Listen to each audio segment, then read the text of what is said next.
हे राधा कृष्ण माई के बेटा बेटी, द्वारका माई के बेटा बेटी, गुरु माता के 34वें अध्याय की जीवनी की कथा हम सुन रहे हैं। कितनी चमत्कारिक और विलक्षण कथाएं। जहां पर इन कथाओं का प्रेम पूर्वक श्रवण होता है वहां कभी असाध्य रोग नहीं होता, कभी अकाल मृत्यु नहीं हो सकती, कोई भी संकट वहां स्पर्श नहीं करता। यदि स्थिति बनती भी है तो अपनी सदगुरु माता ब्रह्मा जैसा सृजन करती है, विष्णु जैसा पालन करती है और शिव जैसे प्राणों की रक्षा करती है।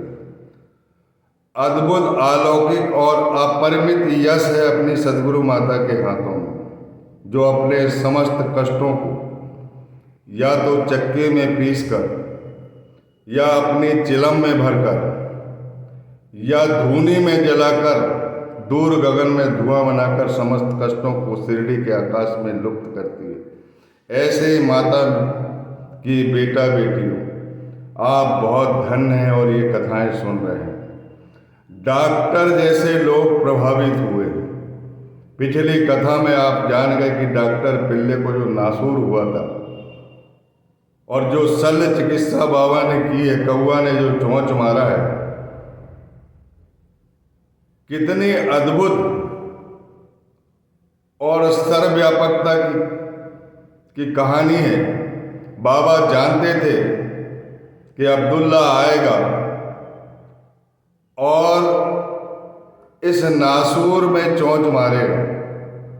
उन्हें आगामी घटना का भी पता है, तुम्हारे पिछले जन्मों की भी कथा पता है और अगले जन्मों के बारे में भी उन्हें जानकारी है। विधि का विधान ही तुम्हारी सदगुरु माता है।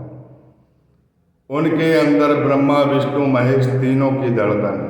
कार्यपालिका, न्यायपालिका और व्यवस्थापिका साथ में, कोई पाखंड नहीं। द्रव्योपार्जन के लिए कभी उन्होंने कोई काम नहीं किया। हे बेटा बेटी, सावधान रहो ऐसे लोगों से जो केवल द्रव्योपार्जन के लिए अपने इष्ट के नाम का बखान करते, उनकी सेवा करते और पेट पालते घूमते रहते और प्रसिद्धि पाने के लिए माया के कुचक्र में फंसे रहते। उनके साधक बनने से पहले सोच लो, वहां साधक सिर्फ अपने धन का अपव्यय करेगा, भीड़ भाड़ देखकर जाए, लेकिन कुछ भी हाथ नहीं आएगा। इसीलिए ध्यान पूर्वक अपने सदगुरु माता के चरणों को हृदय में स्थापित करो और प्रेम पूर्वक विशुद्ध अंतःकरण से, पवित्र मन से उनकी आराधना करो, जिससे आपका कल्याण निश्चित है। मैं कथाओं के प्रारंभ में आपके चरणों को नमन करता हूँ और चरणामृत लेकर फिर आपके कल्याण की कथा कहता हूँ। बोलिए सच्चिदानंद सदगुरु साईनाथ महाराज की जय। आप माधवराव देशपांडे के बारे में जान चुके। बाबा के अनन्य भक्त थे, एक निष्ठ भक्त थे, बाबा के अलावा कुछ नहीं जानते थे। उनके भाई बापा जी, शायद लक्ष्मण नाम है उनका, उनके भाई की पत्नी यानी उनकी बहू, जो सांवली बिहीर में शिरडी के नजदीक ही रहती थी और उन्हें प्लेग की गिल्टी आ गई और उस गिल्टी आने के कारण बापा जी दौड़े आए और माधवराव देशपांडे जो अपने बड़े भाई से विनम्रता से कहने लगे कि तुम्हारी बहू को बुखार आ गया है प्लेग का और तेज बुखार है। माधवराव देशपांडे घबरा जाते हैं, बाबा के पास जाते हैं और बाबा से विनय करते हैं कि आपके रमते राम आओ जी, ऊदियों के गोनियां ले जाओ जी। रमते राम आओ जी, ऊदिया की गोनियां ले जाओ जी। उस ऊदी को दे दीजिए, प्रेम पूर्वक, भक्ति पूर्वक, पवित्र हृदय से उस ऊदी को हम जाके खिलाएंगे ताकि उनका बुखार दूर हो जाए। हे साईनाथ महाराज, कृपा कीजिए और मुझे जाने की आज्ञा दीजिए। माधवराव देश पांडे से बड़ी विनम्रता से कहते हैं, आज ना जाओ, मुझ पर विश्वास करो, ऊदी ही भेज दो, कल सुबह चले जाना। उन्होंने बाबा की बातों पर विश्वास कर लिया और ऊदी को भेज दिया। ऊदी घोलकर पिलाई गई। मैंने पिछली कथा में बताया था कि पैरासीटामोल जो क्रोसिन है वो शरीर का टेम्परेचर कम करता है और डॉक्टरों के लिए वह दवाई अमृत से कम नहीं। सबसे पहले डॉक्टर टेम्परेचर ही मेंटेन करता है। यदि टेम्परेचर मेंटेन नहीं होता तो ठंडे पानी में डाल देता है आदमी को, और टेम्परेचर मेंटेन करने के बाद वो अपना इलाज प्रारंभ करता है, क्योंकि टेम्परेचर रहने में इलाज करने में बहुत कठिनाई है, कोई भी अंग बैठ सकता है। ठीक उसी प्रकार ऊदी क्रोसिन जैसा काम करती थी। क्रोसिन में तो बाद में बुखार उतरता था, लेकिन बाबा की ऊदी खाने के बाद पसीना आता और पसीना के बाद अपने आप टेम्परेचर उतर जाता था।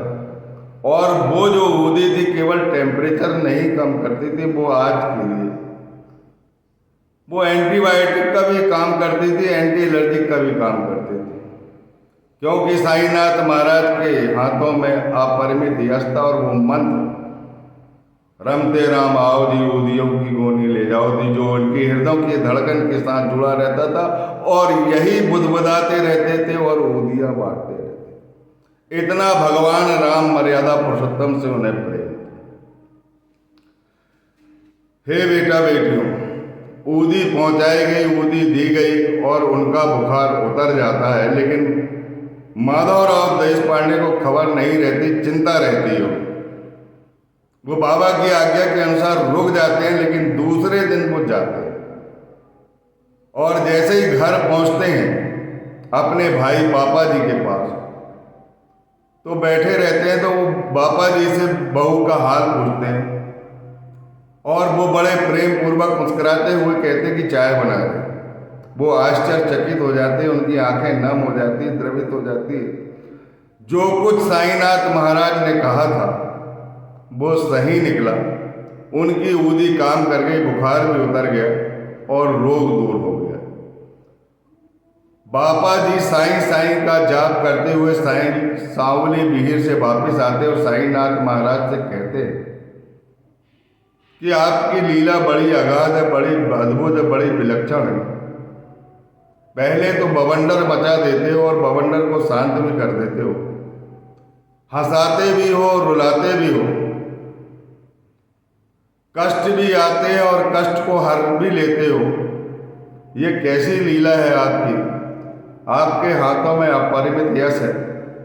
जो हाथ आपने हमारे सर तरफ बढ़ाया है, हमारे ऊपर बरदहस्त रखा है, उस हाथ को कभी मत हटाइएगा और हमारे हृदय में प्रेम और भक्ति, विश्वास और धैर्य बढ़ाते जाइए, ताकि हम आपके चरणों का निरंतर ध्यान करते रहें और आपके अलावा इस संसार में हमें और कोई देवता की जरूरत नहीं है, क्योंकि एक कोई ब्रह्म है, दूजा इस संसार में कोई नहीं है। ये आपके सानिध्य से, आपकी शिक्षा से हमको मिला है। ये संसार में जितने भी तीर्थ स्थान है, सब जगह आप ही तो बैठे हो, आपके अलावा है कौन? जो ऐसा दृढ़ विश्वास करके हर तीर्थ करता है और अपने सद्गुरु को अपने कलेजे से चिपका कर ले जाता है, उस घर में अकाल मृत्यु और संकट कैसे स्पर्श कर सकते हैं? बुराइयां उनके मन में कैसे स्थिर हो सकती है? उनका मन हमेशा पवित्र रहे, बुद्धि हमेशा स्थिर रहेगी और वो आत्मज्ञान की ओर अग्रसर होता रहे। हे साईनाथ महाराज, आपका दया भाव, आपका कृपा भाव, आपका क्षमा भाव अनंत है। इस अनंतता को हमारे लिए बनाए रखना और हमारे ऊपर इसी तरह का अनुग्रह करते रहना और हमारा हृदय भक्ति भाव से भर देना। बोलिए सच्चिदानंद सद्गुरु साईनाथ महाराज की जय। हे बेटा बेटियों, साईनाथ महाराज की, द्वारका माई की, राधा कृष्ण माई की, विट्ठल की सबसे प्यारी द्वारका माई के बेटा बेटी। मैं फिर चरण स्पर्श करता हूँ और दूसरी कथा देता हूँ। मुझे क्षमा करेंगे, 1897 जब बाबा का उर्स रामनवमी के उद्देश्य से बाबा ने प्रेरणा देकर भरवाना चालू किया, गोपाल राव गुंड, दामू अन्ना, दादा रामचंद्र पाटिल, माधव राव देश पांडे, तात्या कोते पाटिल, राधा कृष्ण माई, इन सब लोगों ने सामने आके इसको भरवाया। तब से लेकर 1897 से लेकर 1918 तक, 15 अक्टूबर 1918 दशहरा के दिन तक की सभी डेटें जो है वो मेरे कलेजे से चिपकी हुई है। हर कथाओं से मैं अवगत हूँ। हे साईनाथ महाराज, मुझे ये लगता है कि मैं पिछले जन्म में आपका आज्ञाकारी श्वान रहा हूँगा, जो आपके सामने बैठा रहता था। जो टुकड़ा आप मुझे देते थे उसी टुकड़ा को तृप्ति पाकर ग्रहण करता रहा हूँगा। यह मेरा सौभाग्य है कि आपकी कथाएं मेरे हृदय में आती है और मैं उसका बखान करता हूँ। इसमें मेरा कोई वो नहीं है, मुझे कोई इसमें प्रसिद्धि नहीं चाहिए, मुझे कोई माया नहीं चाहिए, लेकिन ये जो कथाएं आप तक पहुंच रही है इसमें आप पर भी साईनाथ का आशीर्वाद है। जो ये कथाएं आप सुन रहे हैं, आपका कल्याण होना सुनिश्चित है। और मुझ में, मैंने कथा में अंत में, पिछली कथा के अंत में बोला था कि यह घटना 1911 की इंदौर की घटना है। मैं बार बार 1911, 1918 तक के वर्षों का उपयोग कर लेता हूं, लेकिन वो 1911 की घटना नहीं है। वो समय मेरे हृदय में फीड है, इसलिए अनेक कथाओं में 2011 की जगह में मैं 1911 कह देता हूं। मुझे क्षमा करें।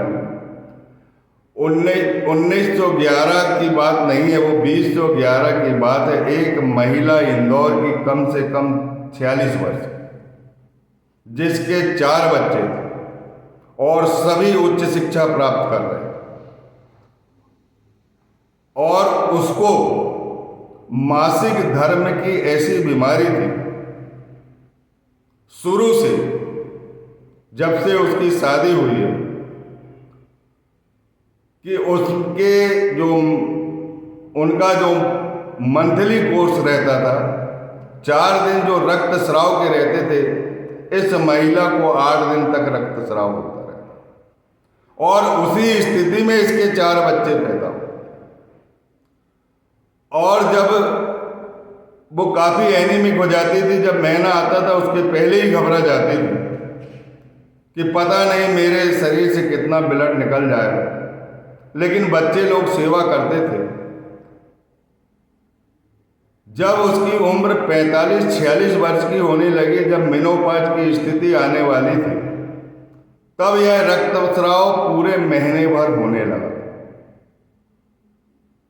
हालांकि उस घर में वर्ष 1986 से साईनाथ महाराज उनके कुल देवता थे और साईनाथ महाराज की चारों पहर उनके यहाँ भक्ति और होती थी, पूजन होता था, सब कुछ होता था, दान दक्षिणा होती थी, सब कुछ होता था। कहते हैं कि कर्म पथ बहुत कठिन है और जहाँ सदगुरु होते हैं वहाँ कर्म पथ आसानी से भुगता जाता है। उस महिला ने अपने कर्म पथ के अंतर्गत 24 वर्ष, उसकी शादी जो 22 वर्ष में हुई थी, 22 वर्ष से 46 वर्ष तक उन्होंने रक्त जो उसके शरीर से निकलता था वो सामान्य स्त्रियों से बहुत ज़्यादा निकलता था। अनेक डॉक्टरों को दिखाने के बाद भी वह रक्तस्राव बंद नहीं होता था। लेकिन जब 46 वर्ष की उम्र हो गई तो पूरे महीने भर रक्तस्राव होने लगा। बॉम्बे हॉस्पिटल में दिखाया बड़े गायनोलॉजिस्ट को, जिसने यूटेरस का पूरा अवलोकन किया मशीनों के द्वारा, मुंबई से जांच करवाई और अपना निर्णय दे दिया कि इसकी जो यूटेरस है वो बाहर निकालना पड़ेगा, नहीं तो गंभीर बीमारी हो जाएगी और जानलेवा बीमारी रहेगी, इनके प्राण बचाए नहीं जा सकते, इसलिए जल्दी से जल्दी कर लो कि इनका यूटेरस बाहर निकालो। ऑपरेशन यूटेरस का करना जरूरी है। और साथ में उस महिला को शुगर भी थी और बीपी की रोगी भी थी। जब इतना ब्लड निकलता था, घबराहट होती थी, तो बीपी होना स्वाभाविक है। और घर की जिम्मेदारियां भी बहुत थी, लेकिन बच्चे लोग भी मदद करते थे। और साईनाथ महाराज सारे संकट से निकालते हैं। उन्होंने कैसा उस परिवार को निकाला वो ही जानते हैं, लेकिन जो कुछ मुझे ज्ञात हुआ है वो मैं आप तक कह रहा हूँ कि बड़ी वेदना थी, बड़ी परेशानी थी, बड़ा संकट था। डॉक्टर ने कह दिया, गाइनोलॉजिस्ट ने, कि यूटेरस बाहर निकालना पड़ेगा। बम्बई से रिपोर्ट आई है जो अनुकूल रिपोर्ट नहीं है, इसीलिए निकालना बहुत जरूरी है। इनका रक्त स्राव बंद नहीं किया जा सकता। जैसे तैसे भले ही 22 साल से 46 साल तक गोली दवाई से काम चल गया, लेकिन अब काम चलने वाला नहीं है, अब निकालना बहुत जरूरी है। फिर एक स्पेशल डॉक्टर के पास जाते हैं नागपुर, मंगला केतकर करके है, सीतावर्णी में, बड़ी फेमस डॉक्टर। उसे भी दिखाते, वो भी पूरी जांच करती है, बम्बई से जांच बुलवाती है, वो भी कहती है कि यूटेरस निकाल के फेंकना पड़ेगा, कोई बचाव नहीं है। इसकी शल्य चिकित्सा करना ही पड़ेगा अगर इसकी जान बचाना है। टाइम दे देती, सब कुछ दे देती है, और कह भी देते हैं कि हम ऑपरेशन करा ही लेते हैं, क्योंकि रिश्तेदार लोग भी उनको परेशान कर रहे थे।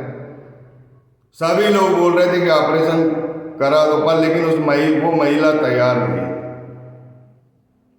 क्योंकि उसकी 4 बार डिलीवरी हुई थी।